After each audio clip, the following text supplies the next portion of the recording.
Good evening. This might be really hard to imagine right now, but imagine that you've been stuck on a plane for hours and you finally arrive at your destination. The plane stops. People do one of two things. They either remain in their seats and wait for the queue to go down, or they rush to stand up, grab their hand luggage, push into the aisle, and they make a dash for the exit. Now, anybody who knows me well knows that I'm probably in the second group. But in my hurry, I have sometimes thought, have I left something behind? And as I look back to where I was sitting, I realised that I'm now separated from it by at least 20 other people who are giving me that stare that says, just keep moving forward. And it's too late to go back. I'm reminded of this experience because it does seem that we are emerging from COVID lockdown. There may be for some a temptation to mentally rush for the exit. Let's just put this whole episode behind us. But in doing so, I'm going to mention just 3 things that maybe we want to make sure that we don't leave behind or that we don't forget. Firstly, we shouldn't forget unfinished business.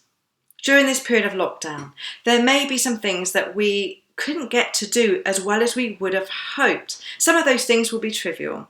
Some of those things will be more important. So, for example, flowers that maybe need to be laid on the grave of a funeral that we couldn't attend.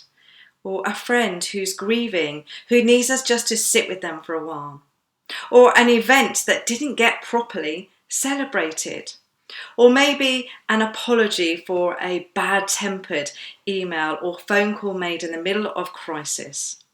And while some will want to rush for the exit, there are others for whom fear, pain, and loss may make moving on difficult.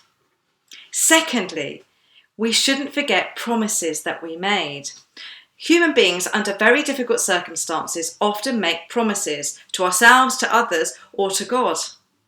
So I wonder if many of us reviewed our lives and even our priorities, and we made a promise to do something different when this is just all over.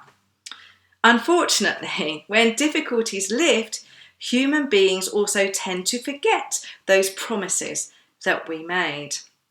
So as we start to leave lockdown, let's remember any promises we made and let's consider them carefully. Were they serious? Were they sensible promises? And if they were, then why not just keep them?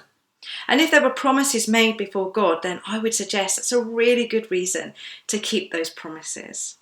And thirdly, we shouldn't forget unacknowledged blessings. Yes, it has been very difficult in many ways these last few weeks. But actually for many people there's also been a lot of positives. Relationships between neighbours gained, digital skills gained, families being able to just spend more time together. Maybe there's been much learnt about ourselves as people. And you may even have sensed God's presence, or maybe for the first time, or dug into the Bible much deeper. It's good to look back and be thankful for these things. I know a number of people, for example, who posted some stuff on their Facebook page in order to remind themselves in a year from now of what has happened. The Bible says it's good to look back and acknowledge our blessings.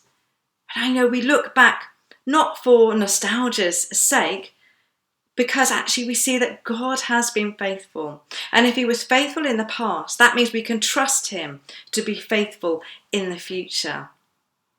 In the inevitable busyness of the post-COVID world, let's not forget any unfinished business.